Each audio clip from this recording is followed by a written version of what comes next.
Hey guys, it's Tim Miller from the Bulwark here with brand expert, author of the Triad newsletter, the JVL. What's happening, JVL? Hey, buddy, it's a great day. Tesla's diving again. Yeah, when you got a brand in crisis, especially one that is run by one of the most loathsome people on the planet, we got to pop on and chat about it. This is what caught my eye. There were two stories that piqued my eye about Tesla over the last 48 hours. I wanted to get your take on. The first one here comes from an analyst report from JP Morgan. And again, this is not some political take. It's not some hot take. This is finance guys trying to assess the health of a company. And they wrote this about Tesla. We struggle to think of anything analogous in the history of the automotive industry in which a brand has lost so much value so quickly. I think we're coming up here on a report that's going to show Tesla sales down unprecedented levels. So, what do you make of that? It's amazing. I mean, if you remember the before times, Tim, brands used to freak out if there was any perceived bias. Michael Jordan famously was asked, why don't you participate in politics? And he was like, Republicans buy sneakers too. And Elon Musk's basically gone on a tear where he has told at least half of America that he hates them. Like he really, really hates them and believes they need to be subjugated. And what's really weird is that half of America also happens to be the half that is most predisposed to buying electric vehicles. And so this has turned out to be very, very bad for Tesla sales. In Europe, where he has been, monkeying around in European politics and boosting the AfD, the neo-Nazi party, Tesla sales fell off a cliff. In America, the largest market is California. Tesla sales there are down, I want to say it's 40% over the last 3 months. Tesla Here, stock. I'll just pop in with you on a couple stats. Yeah, go ahead. So the Germans, there's a poll in Germany. It was like 94% of Germans said that they are not interested in buying a Tesla. They're so hostile to his brand now. So the biggest European market gone.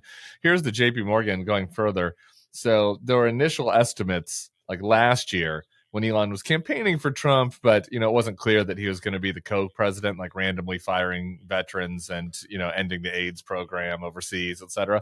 And their estimates at the time were that they would deliver about 444,000 new vehicles in the first quarter. That's down 20% to 355,000. So like almost 100,000 fewer cars in 3 months. I mean, just like think about how quick that dip is. It's so fast. You're seeing the collapse of Tesla. And here's the real thing. As one of my favorite YouTubers, Mr. Regular from Regular Car Reviews likes to say, depreciation reveals all. And when you look at the depreciation numbers on Teslas right now, holy shit. You go to cars.com or any of the used car marketplaces and search for EVs, and it's just Tesla, Tesla, Tesla, Tesla, Tesla. Everybody is getting rid of them. This is a real thing that you see happening. And as a result, the prices on the secondary market, which are absolutely the truest indicator of where a brand is, are in the toilet. And on top of this, the stock price is in the toilet. Tesla's down almost half. I'm thinking about the old Eddie Murphy routine from its high under Joe Biden. Back when Joe Biden, I mean, it was at an absurd. It was like the stock price was an absurd level before, but even still, so like it looks like the high 52-week high is 488, and it's at more than half, 228 now.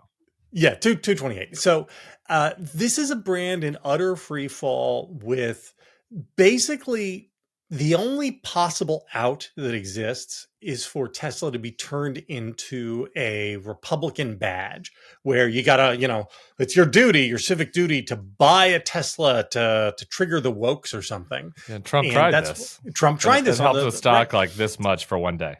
But the problem with that is that there is already within the, the manosphere and the world of Fox News, the idea that anybody who drives an electric car is a cuck and a weenie.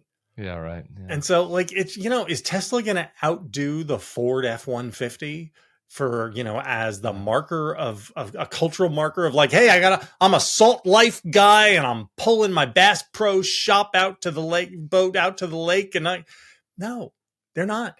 So I think the real out for them actually is government contracts, right? I mean, Elon is got hold of the government, and Yeah, here's why Tesla is important, Tim. Because Tesla's stock is the primary reserve of Elon Musk's wealth, right.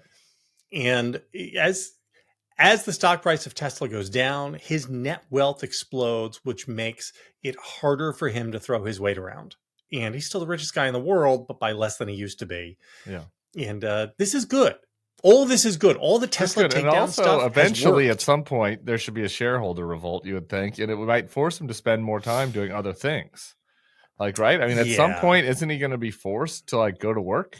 Well, Maybe but here's the not. problem, right? I mean, if you believe the insider accounts, Elon Musk's presence at his companies has always been like a wash. You know, does he motivate people? I mean, I guess, but like at SpaceX, they have a whole division of people whose job is to just keep him away from the people doing the important work. Right. And I'm not convinced that Elon showing up to Tesla is going to make Tesla's cars better. Like, you know, like they've just done a model refresh for the Y, I think, Yeah. and it's already sort of DOA. Yeah. It's very dated already. Um, the problem is that he's turned himself into a cultural marker, and Yeah. that doesn't go away just because he goes back to Tesla, Right. right?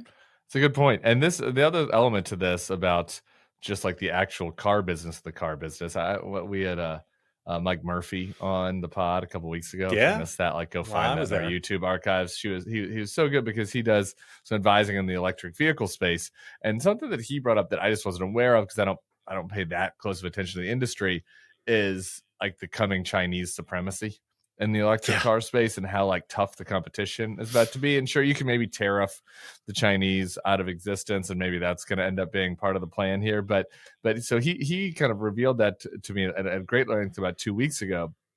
And then this other news story that caught my interest the other day is China's BYD. They came out with a claim that they can charge the electric vehicles in about 5 minutes now. So just Yeah. like slightly longer than it takes to fill up your gas tank. This is just like a big practical difference for EV folks. You know particularly if you're like not going to be in your garage, if you're on a road trip or something, like it's a pain in the ass to charge the EV still. They Chinese maybe have solved this. While the Tesla stock has tanked, BYD's shares jumped to a 52-week high. And so, like, there are other right competitors in the Yeah. marketplace Other that in competitors. addition to right, like there's the political problems, the brand problem, but then there's just like the innovation in the The real car life, problem. yeah. So Yeah, there's the real life problem, which is the Tesla stock was wildly overvalued because its market share keeps shrinking. yeah, So Tesla has, incrementally increased the number of cars it sells, but its market share of the total EV market in the US keeps going down.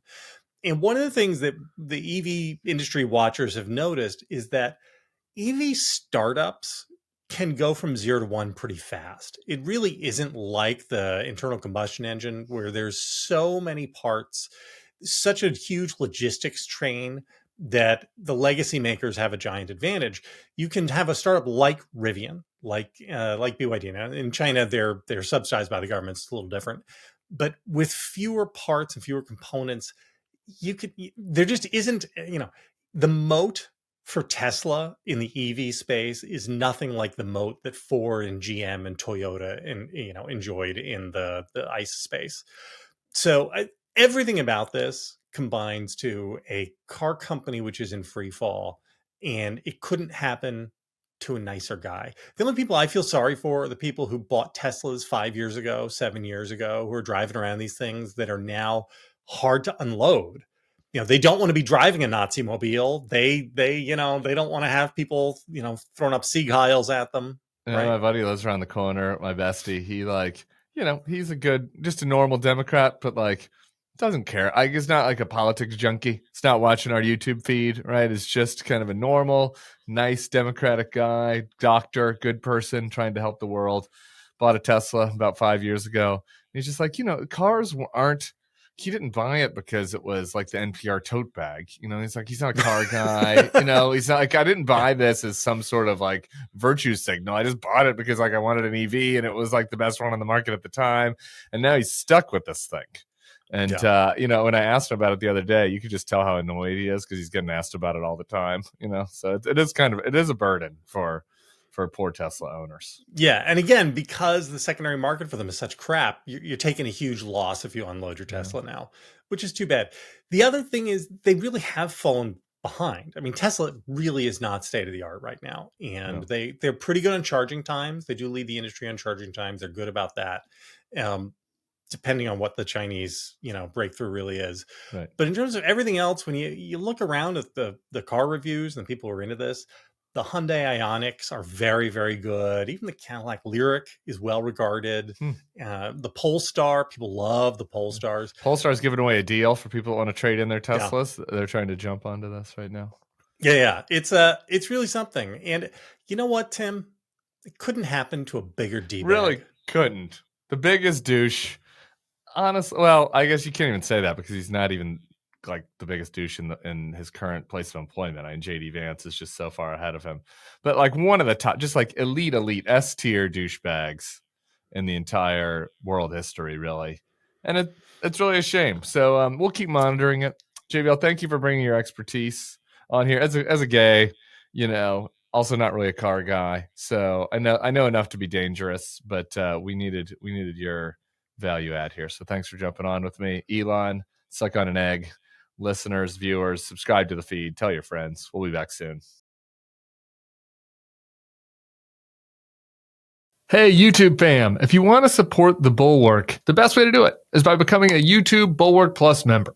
The Bulwark is truly independent. We have no corporate overlords. We're not settling any dumb lawsuits with Trump. By joining, you help support our work, and you can get a bunch of perks right here on this platform.